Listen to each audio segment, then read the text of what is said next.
welcome to my channel. I'm so excited to be saying that. It's been a long time coming, and I cannot wait to start this journey with y'all.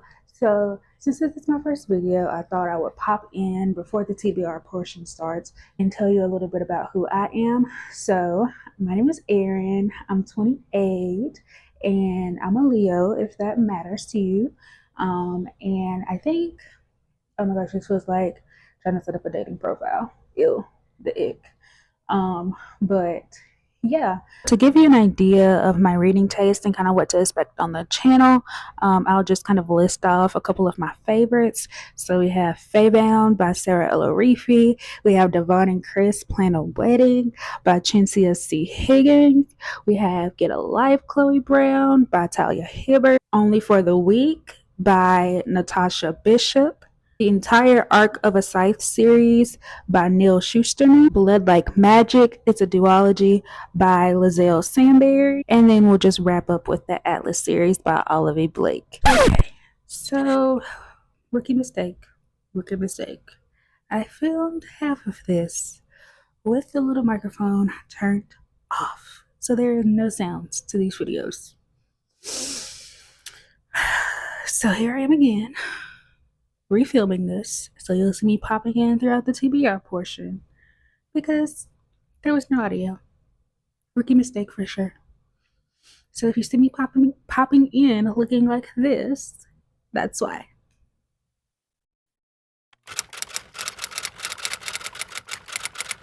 Hey, so sorry about the light changes, but the sun's just going in and out right now. And also, if you can hear my air conditioner, no, you can't.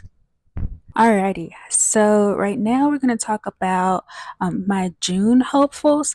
And the way that I structure my TBR is that I compile a list of about 20 books that I would like to read during the month, and then I just mood read from that list. There's no pressure if I don't get to some books.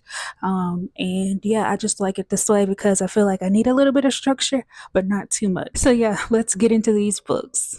Okay, so the first book on my June hopeful list is a new release, and that is The Honey Witch. I'm so excited that I finally have my hands on this. It's one of my most anticipated of the year, and I'm really hoping that this does not disappoint me. So this book is about Marigold, whose grandmother offers to train her to become the next Honey Witch. But the thing about being the Honey Witch is that you can't fall in love.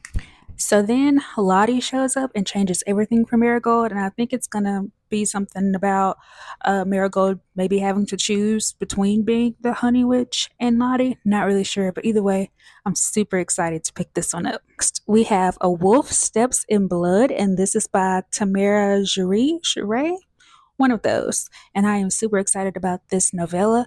I actually found it on Twitter and just bought it immediately. Didn't really even see what it was about, when I'm always looking to support Black authors, Black fantasy authors especially. So we can read a little bit of the synopsis of this one. Yasmin is a red wolf girl stuck in rural Alabama. Her world is small. She picks up shifts at the greasy late night diner and endures her pack's petty squabbles.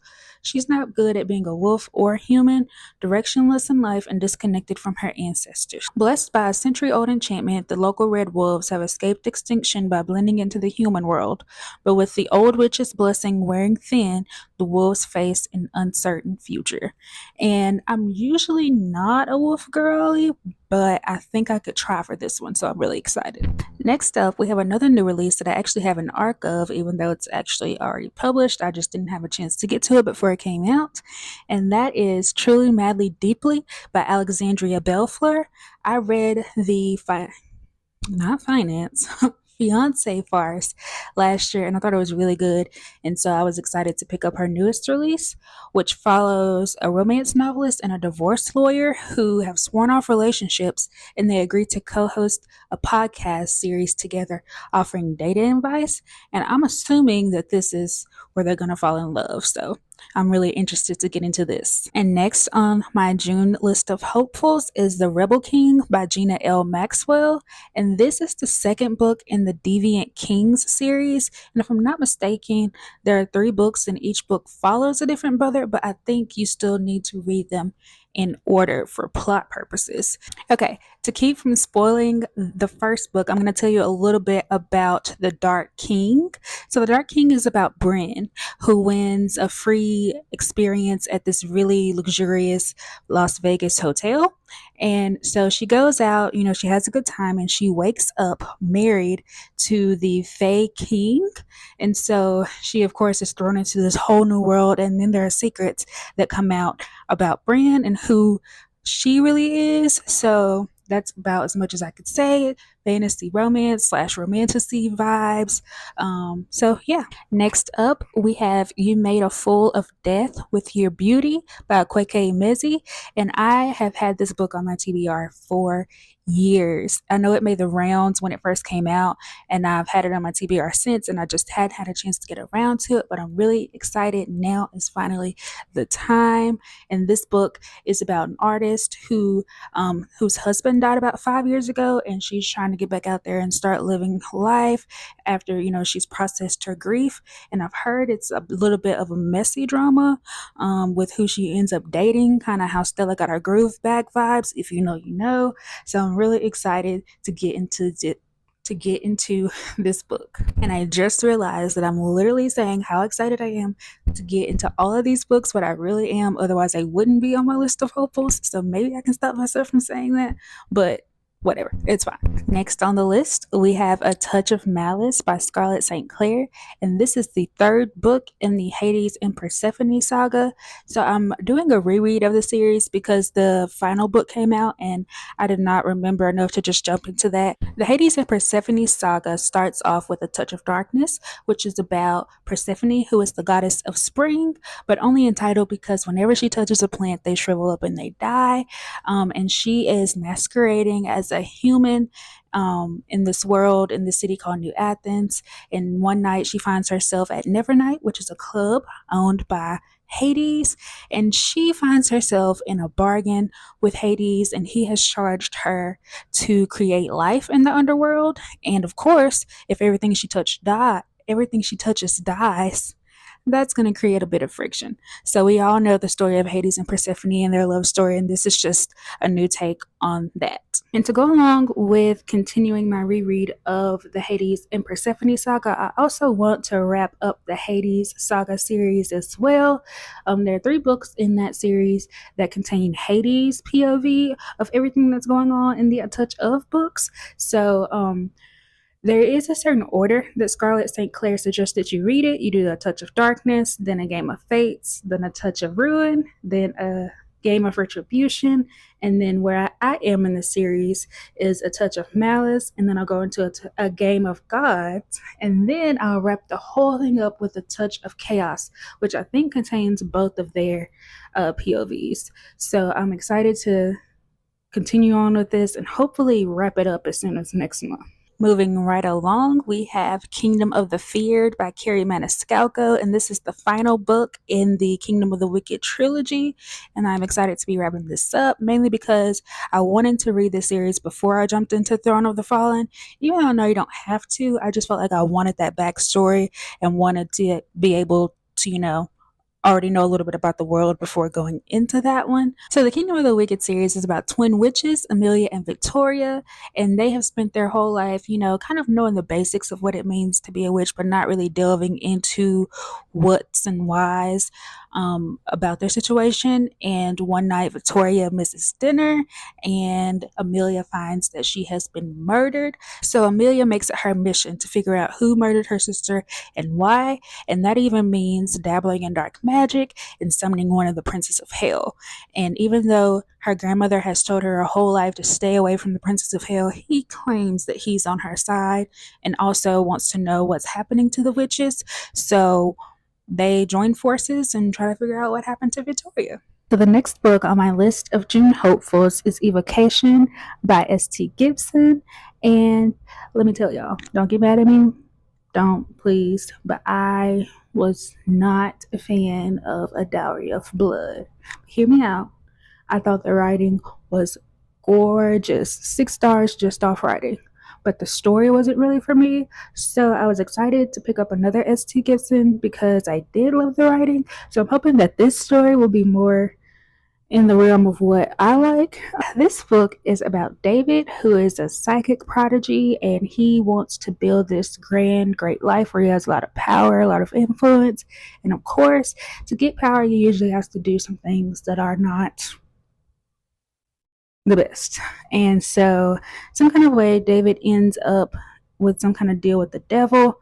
And the only person that he trusts that can help him get out of this or get around it at least is his ex boyfriend. So he turns to him, but his ex boyfriend comes with his wife. So the three of them are working together to get out of this deal with the devil or figure out how to get out alive, at least for David. And I think this is going to be messy because I feel like they're going to form some kind of situationship, and I'm all about mess. If you don't know by now, I love a good messy book, so I'm hoping that that's what this is. And then we have Gideon the Ninth by Tamsin Muir, and this has also been on my TBR for what feels like forever, and I think I'm finally ready to break into this. I really don't know much about Gideon the Ninth. From what I've heard, it's a little on the weird side. Of course, it's sci-fi. It was really the short blurb on the back of this book that got me. It says that Tamsin Muir's Gideon the Ninth unveils a solar system of swordplay, cutthroat politics, and lesbian necromancers. And that's all I needed to know, honestly. Like, I've never heard of something even close to this, so I'm really excited to dig in and see if this is my thing or not. Next, we have Her Majesty's Royal Coven by Juno Dawson, and I've also been waiting to get into this as well. This is basically about four girls who are Her Majesty's Royal Coven, and they have sworn to protect Queen Elizabeth I. And I think this is kind of looking back on their time in the coven, and maybe some problems are arising in present day, but I'm not really sure. I didn't want to know too much before going in, so we'll see. Next on my list of June hopefuls is Rosewater by Liv Little, and this is a contemporary lit ficky type book, kind of more slice of life, and it is about Elsie, who is in South London. She's about 28. She's been kind of fumbling through life, and things just keep going wrong for her, and then she turns to her childhood best friend Julia for help after she's been evicted. And I think it just kind of just follows their story. I'm not really sure if this is actually a romance or if it's just focused on, friendship love, but either way, I think this is going to be a really good read, especially because Elsie is 28 in this book, and I'm also 28, so I just felt like I could probably really relate to some of the things talked about in this book. So I'm really excited to get into this one. Then we have The Pairing by Casey McQuiston. I have an e-arc of this book from NetGalley. I think it doesn't come out until August of this year, but I'm really, really excited for this one. So it follows two bisexual exes who have booked the same European food and wine tour, and they decide to do something crazy while they're on this tour, okay? So to prove that they're over each other, they decide to host a hookup competition while they're on this tour. And I just feel like this is it. This is going to be so fun. I mean, a European setting, and then you have these people hooking up with other people just to prove that they're over each other. So I'm thinking it might be a second chance romance, but that's just my guess. And I'm ready to get into it. Next is Say You'll Be Mine by Nanina Kumar. And this book gives me messy, and like I just said, I love a messy book. So this is about a teacher and an engineer who meet up and decide that they want to create this fake engagement because they're both feeling the marriage pressure from their parents, and they both have weddings to attend that they don't want to attend alone. Our female main character is attending her guy best friend's wedding, but the catch is she's secretly in love with him, and he has asked her to be his best man. So she's attending the wedding, and no, even better, she's the best man in the wedding of the man that she loves. Crazy, right? And then also our male main character, he is attending a wedding of his ex. So just to get through all of that, they are getting through it together through this fake engagement, which I feel like is probably going to turn real. And then our female main character is also dealing with pressure from her family because she chose to follow her passion and become a teacher, and they want her to become an engineer. So there's some friction there, and I just feel like this is going to be a really good, cute fun read. Okay, so next we have They Never Learn by Lane Fargo. And this is, I'm guessing, like a mystery thriller type where our main character is a serial killer, basically. She goes around and kills who she deems as the worst man at the university that she works for. And apparently she's really good at it because she's never been caught. But then she decides to get involved in an investigation of one of her murders for whatever reason. And so I'm guessing that we'll just see what happens with that. I don't really want to know too much more because I don't want to spoil anything for myself. So, yeah. Next up, we have Dragon Fruit by Micaiah Lucier. And this, as soon as this came out, I knew I had to grab it. It was actually probably a cover buy. I mean, look at this. This is just beautiful. Like, I am obsessed with this cover. This is a book based in Pacific Islander mythology, I believe. And it's about Hanalei, who is part of a very old, cherished family. But then her father goes and steals a dragon egg and forces them all to be exiled. It also follows Sam, who is a childhood friend of Hanalei, and he is struggling because his grandmother and his mother have fallen ill, and he can't rule because it's a matriarchal, a matriarchy, you know what I mean, type society, so only women can rule. So basically, his only choices are to either marry or to find the cure so that his family can continue to reign. And so they kind of team up and help each other out. And I'm pretty sure this is a fantasy romance, so they end up falling in love, and it's a friends to lovers story. Then we have the first book in the Fallen Fae God series, which is Gilded Wings by Jamin Eve. And this was really interesting when I found it on KU. It's a story about a girl who works at a library, and she gets a call in the middle of the night, and they're like, hey, somebody has stolen something out of this library. But the catch is humans aren't allowed to be in the library at night. So she's like, oh my God. So I'm gonna get fired because someone stole something, but I'm also gonna get in trouble if I go to the library at night because I'm not supposed to. So either way, I'm screwed. So I'm just gonna go see what happened. So she goes to this library and finds out that at night that it turns into a doorway into the Fey world. And who catches her? None other than the Fey King, who happens to be a dragon shifter. So he takes her captive, and she is just exposed to this whole new Fey world. And I feel like they're definitely going to be a couple at some point. So I'm really excited to get into this one. I love a good dragon shifter, and I love a library. So this sounds like it's right up my alley. Next up is Yours for the Taking by Gabrielle Korn. And this is an adult sci-fi set in the year 2050. So basically, the climate has gotten out of control, and soon it will not be safe to go outside. And so there's this inside project where they're basically building worlds inside, and you have to apply to be accepted. So there's basically we'll follow three women, if I'm not mistaken, one being a billionaire and a women's rights activist, and then we also have a business major in college, and then we also will follow Ava, who was accepted into the inside project, but her girlfriend was not. So she's going to have to go in alone and kind of deal with losing her relationship. And so I'm very interested to see what happens with this. I've never read a climate sci-fi before, and I'm a little scared because it just may be too realistic for me, but I am interested to see this take on it. Next we have Scorpica. I think I'm pronouncing that right.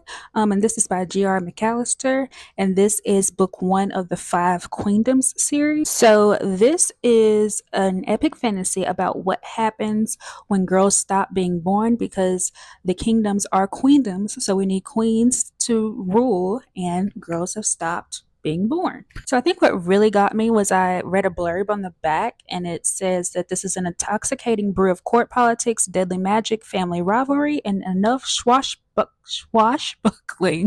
female swordplay to delight Wonder Woman's entire Isle of Amazons. And so this basically follows different women, kind of like Yours for the Taking, and we're seeing how they handle what is called the drought of girls. And I'm just really ready to see some badass women doing badass things and ruling the world without men. And next we have Storm and Shield, which is the second book in the Mages of the Wheel series by J.D. Evans. So I'll tell you about the first book, which happens to be Reign in Ruin. So Reign in Ruin follows our female main character, who is the heir to the Sultanate, but of course the council thinks that she needs to marry because a man has to rule, blah, blah, blah. And so she spends a lot of her time trying to prove that she is worthy to be the heir and she can rule on her own. And to do that, she is trying to rebuild the kingdom, basically. We have some, I guess, territories of sorts that have split because of a war, and she's trying to bring them all back together. And the brother of one of the princes of these realms comes to her aid because he believes that reuniting will also be what's best for everyone. And he's a shadow daddy, and I think that's really cool. This is a really cool magic system based on a wheel.